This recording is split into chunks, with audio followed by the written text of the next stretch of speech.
difficile la manipulation des appareils que les astronautes portaient sur leur poitrine. Jan Lundberg a conçu ces appareils. Une fois sur la surface lunaire, en tenue et avec l'équipement de survie, ils ne pouvaient pas voir les appareils. Ils ne pouvaient pas pencher leur tête assez bas. Ils n'avaient pas de viseur. Ils devaient viser en déplaçant leur corps.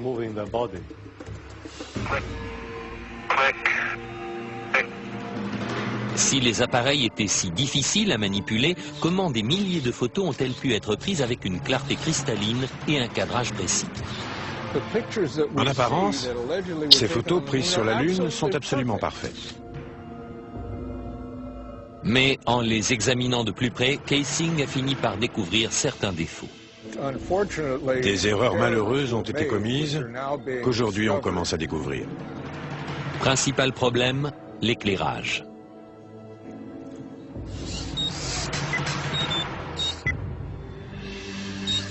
Sur la Lune, la seule source de lumière pour les astronautes était le Soleil.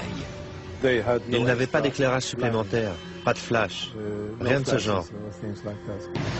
Et pourtant, dans cette photo prise par Apollo 14, les ombres sont projetées dans des directions différentes, suggérant plusieurs sources de lumière.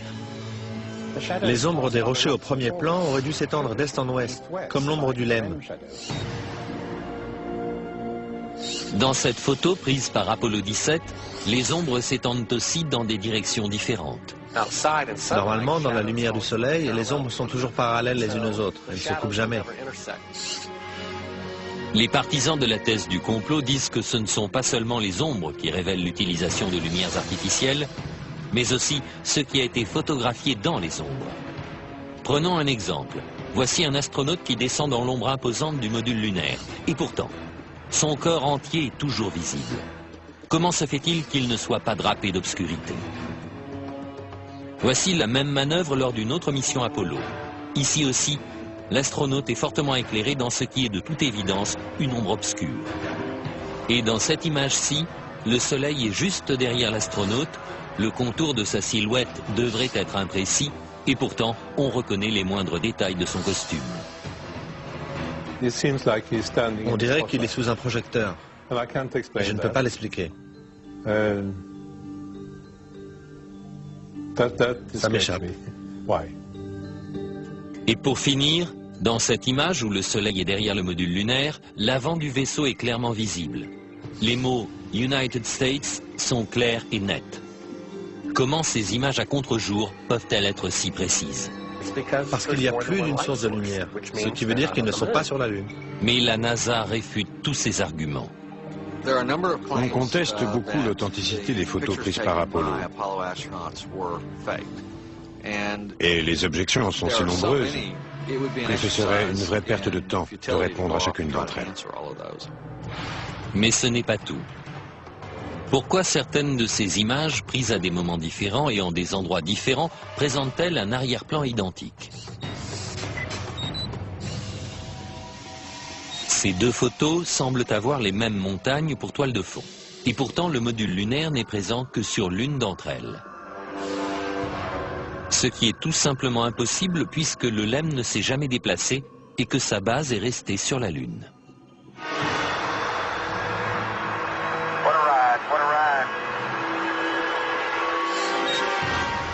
Certains pensent que la même toile de fond a été utilisée pour prendre deux photos tout à fait indépendantes.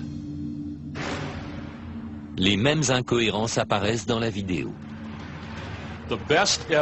La meilleure preuve, ce sont les anomalies picturales dans les photographies du voyage sur la Lune.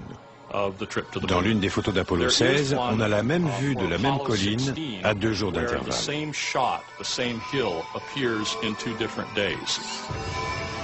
Cette vidéo a été prise lors de la première des excursions lunaires d'Apollo 16. Et celle-ci, le jour suivant, à un autre endroit. La NASA prétend que le deuxième site était à 4 km. Mais si l'on superpose les deux vidéos, les sites se révèlent identiques. Les partisans de la théorie du complot voient là une preuve que nous ne sommes pas allés sur la Lune. Pour leurs adversaires, c'est juste une erreur de montage. Les partisans de la thèse du complot soutiennent qu'un examen plus détaillé des photographies révèle des preuves de trucage.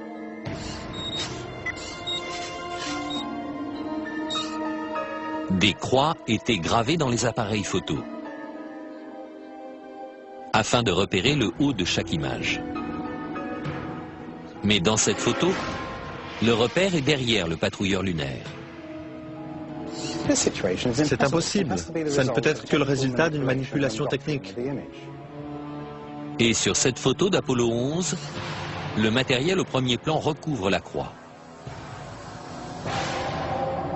Ici, c'est le drapeau américain qui couvre l'une des branches. Et l'astronaute couvre l'autre. Questionnée sur ces photos et vidéos douteuses, la NASA nie en bloc les accusations. Il y a toutes sortes d'accusations, des plus sophistiquées aux plus ingénues. Il y a des arguments qui sont optiquement faux, physiquement faux, scientifiquement faux, historiquement faux. Il y a beaucoup d'âneries là-dedans. Mais quoi qu'en dise la NASA, les partisans de la théorie du complot maintiennent qu'Apollo était une supercherie. Après avoir regardé toutes les photos et tous les films, je suis absolument convaincu que nous ne sommes pas allés sur la Lune. Je suis prêt à jouer ma vie là-dessus. Et maintenant, la tragédie frappe le projet Apollo. Le projet pouvait être tué dans l'œuf. 3 astronautes sont morts dans une simulation de vol, mais était-ce un accident? Il allait sonner la fin de tout le projet. Les astronautes pouvaient-ils survivre à un voyage à travers l'espace interplanétaire? Avant même d'être à mi-chemin de la Lune, ils auraient reçu une dose de radiation mortelle.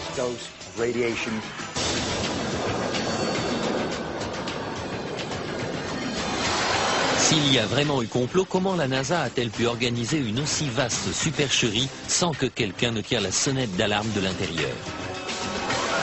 Virgil Grissom, dit Gus, fut sélectionné pour faire partie des 7 premiers astronautes. Père de famille et vétéran de plusieurs vols spatiaux, ce héros national allait sans doute être choisi pour être le premier homme à marcher sur la Lune. Mais Grissom était aussi un adversaire déclaré du programme spatial. Il aurait affirmé « Quelqu'un va être tué ». Malheureusement, les pires craintes de Grissom se sont réalisées. Le 27 janvier 1967, 2 ans avant le premier alunissage, Grissom et son équipe embarquèrent dans la capsule Apollo 1 pour une simulation grandeur nature. Les problèmes ont commencé presque immédiatement. D'abord avec les systèmes de communication.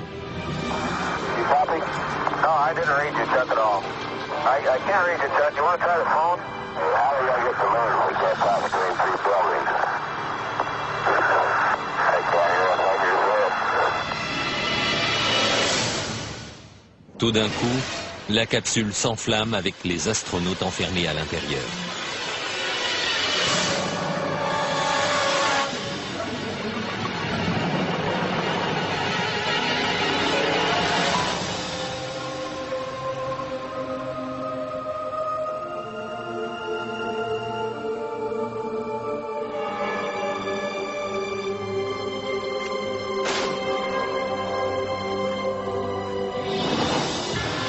Gus Grissom, Ed White et Roger Chaffee ont perdu la vie avant même de quitter la rampe de lancement.